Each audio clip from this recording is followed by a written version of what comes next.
आपको एक बेहतरीन मौका मिला हुआ है। मैं अपने मुस्लिम भाइयों से भी कहता हूँ, यहाँ बहुत से ऐसे लोग भी नजर आ रहे हैं जिनको इस्लाम का यकीनन इल्म है, ज्ञान है, और अपने हिंदू दोस्तों से भी कहता हूँ, ये मौका है, फायदा उठाइए, आपस में आदान प्रदान कीजिए, गलत फहमियों को दूर कीजिए, निकालिए इन जहालतों को। अफसोस ये है कि लोग बिल्कुल सुनी सुनाई बातों को दुनिया में मान रहे हैं और फैला रहे हैं, लोगों ने पढ़ा नहीं है।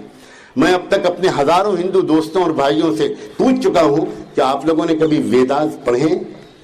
मुझे आज तक एक भी नहीं मिला। लोग आमतौर पर कहते हैं हमने दर्शन भी नहीं किए। तो आप कैसे हिंदू हो कि आपने अपनी ग्रंथ का दर्शन भी नहीं किया? आपने क्यों नहीं पढ़ा उनको?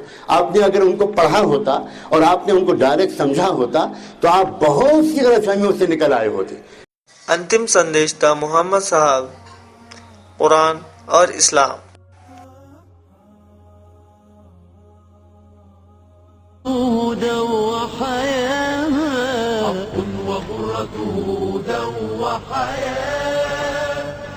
खाना नीचे रख दो और मेरी बात सुनो। कहिए अब्बाजान। ताज्जुब तो होगा तुम्हें कि मैंने मक्का से आने वालों के साथ ऐसा बर्ताव क्यों किया। जी बहुत है अब्बाजान। बेटे, हमारी तमाम मजहबी किताबों में, खास तौर पर यूहन्ना की इंजील के अंदर जिक्र है एक आने वाले नबी का। हाँ, उसके ज़हूर का ज़माना का क्या 2-1 साल, हो सकता है 100 साल। उसका ज़हूर जिस वक्त भी हो, लेकिन किताबों में लिखा है उनमें जो है अहले हरम बैतुल्लाह, जिसे बनाने वाले थे इब्राहिम, जजीरा अरब में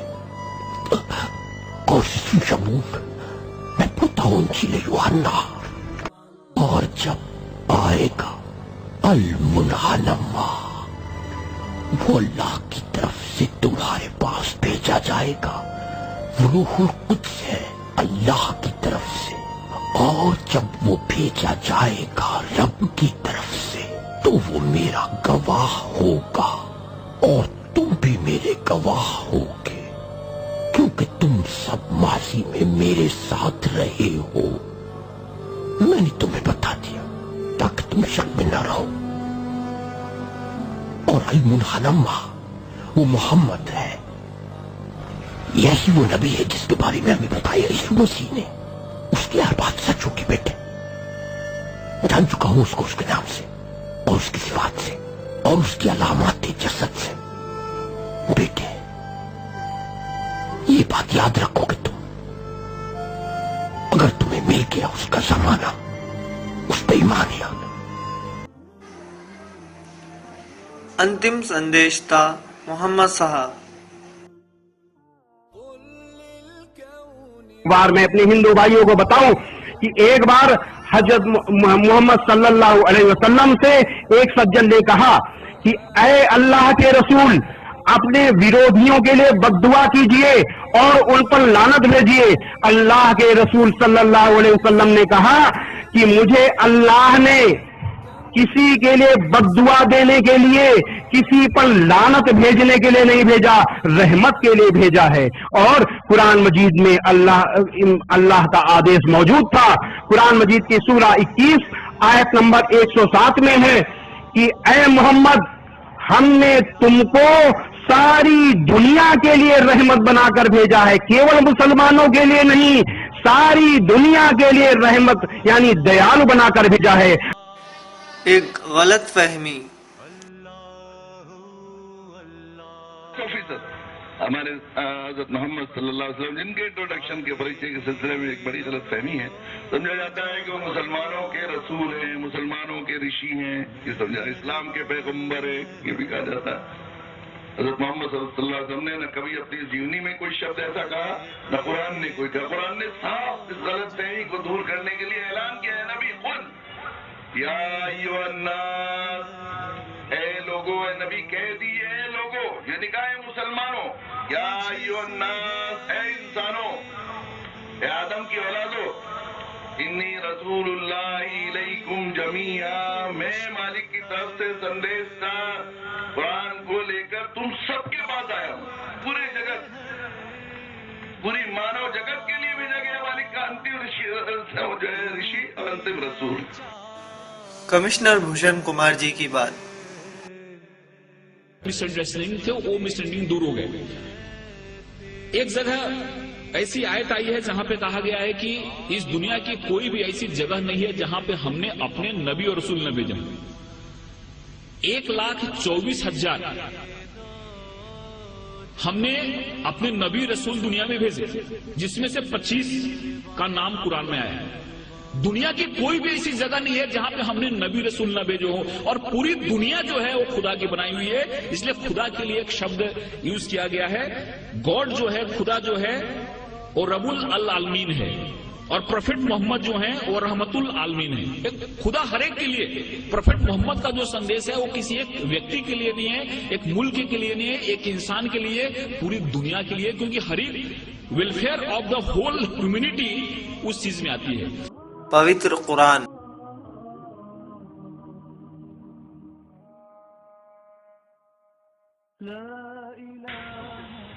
अंतिम ग्रंथ कुरान में मालिक जो पैदा करने वाला है, और वो दयावान कृपावान रब है, पालनहार है हमारा सबका, आपका।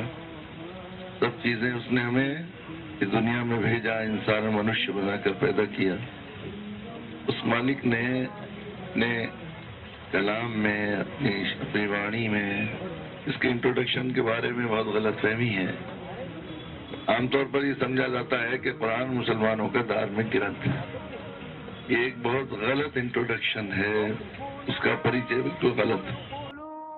कुरान का सही परिचय।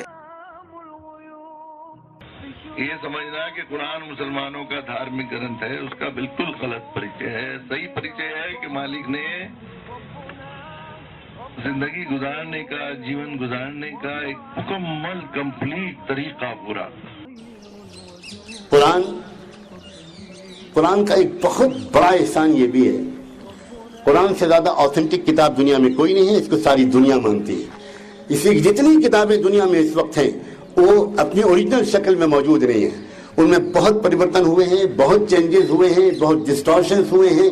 उनके ट्रांसलेशन दर ट्रांसलेशन, अनुवाद दर अनुवाद, अपनी ओरिजिनल लैंग्वेज में, अपनी ओरिजिनल शक्ल में कोई ईश ग्रंथ अगर दुनिया में इस वक्त मौजूद है, मैं सबके पूरे एहतराम के साथ मैं सब पर ईमान रखता हूँ। बल्कि कुरान मुझसे कहता है कि तुम उस वक्त तक मुसलमान नहीं बन सकते जब तक तुम जमीन पर खुदा की तरफ से उतारी गई तमाम किताबों पर ईमान न लाओ। मुसलमानों की गलती। मुसलमानों की गलती है कि उनकी जिम्मेदारी थी कि अपने भाइयों तक, खूनी रिश्ते के भाइयों तक, कुरान ने खूनी रिश्ता बताया, या अय्युहन्नास इन्ना खलक़नाकुम मिन ज़करिन व उन्सा, ऐ लोगों तुम सब एक माँ बाप की संतान हो, इस तरह तुम सब खूनी रिश्ते के भाई हो।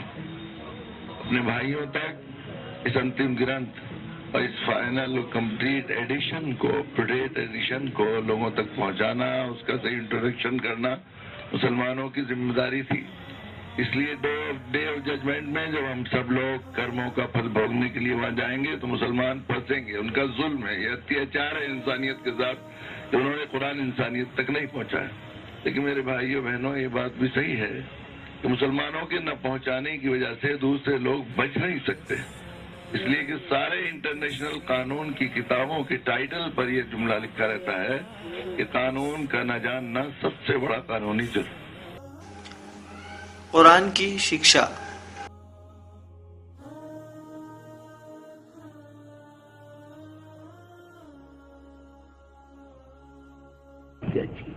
ही भूमिका तुकोबांची आहे, कुराणांची आहे, कुराणाची आहे, पैगंबरांची आहे. तुकोबा म्हणतायत, तुका म्हणे काळे लावियले माप, जमा धरी पाप पुण्याची हे. का अभंगातील चरण आहे आणि संपूर्ण अभंग पण की माय बाप सवे नये धनवित्त, करावे संचित भोगावे ते. हा जो अभंग आहे त्याची शेवटची चरण आहे. तुका म्हणे काळे लावी येले माप, जमा धरी पाप पुण्याची.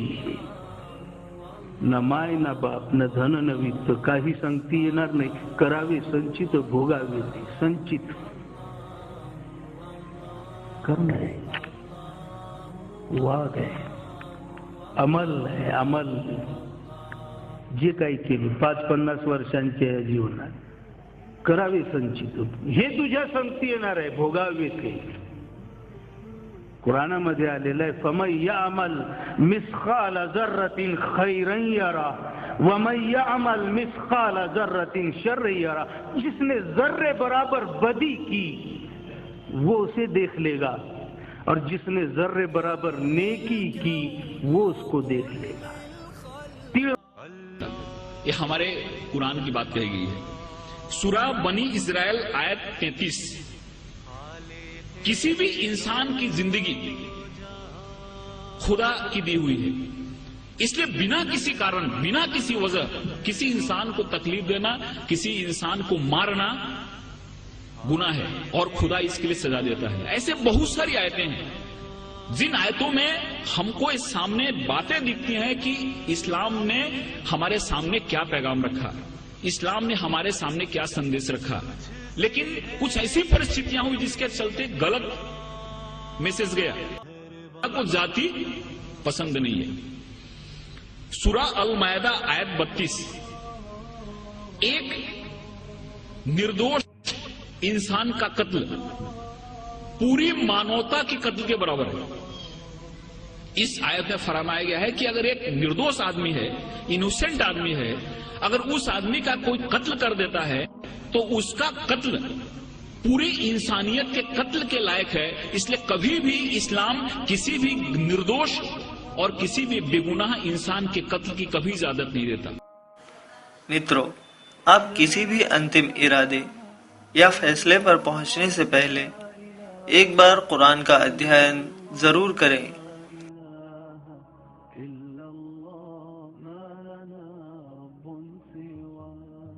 हमारे इस्लाम में बताई गई है, और मुझे उम्मीद है कि इस तरह के कार्यक्रम से ये जो बात है लोग तक पहुंचेगी और इंसान एक अच्छा बेहतर इंसान बनेगा और हर एक इंसान के मन में प्यार मोहब्बत की बात आएगी. कुरान में जिहाद जो शब्द है, लफ्ज है, केवल 41 टाइम आया है. लेकिन और जो चीजें हैं, कंपैशन की बात है, रहमत की बात है. आप कहीं भी देखो कुरान की शुरुआत होती है रहमत से, रहीम से शुरुआत होती है. और वो जो शब्द है रहमत शब्द, वो 325 बार आया हुआ है. रहमत शब्द जो है, कंपैशन शब्द जो है, वो 325 बार आया हुआ है. और जिहाद शब्द जो है वो 41 टाइम आया है, और वो भी जंग के अर्थ में नहीं आया है. जिहाद एक एफर्ट्स के रूप में आया है, एक कोशिश के रूप में आया है. और उसमें भी ऐसा कहा गया है कि जिहादे अकबर और जिहादे असगर. तलवार की लड़ाई बहुत छोटी लड़ाई है जिसको उन्होंने जिहादे असगर कहा, और खुद से लड़ना जिहादे अकबर है. सबसे बड़ी लड़ाई है खुद से लड़ना. हमारे अंदर जो विकार है, हमारे अंदर जो दोष है, हमारे अंदर जो खामियां हैं, इन खामियों से लड़ना सबसे बड़ी लड़ाई, जिसको जिहादे अकबर कहा. जारी रहेगा.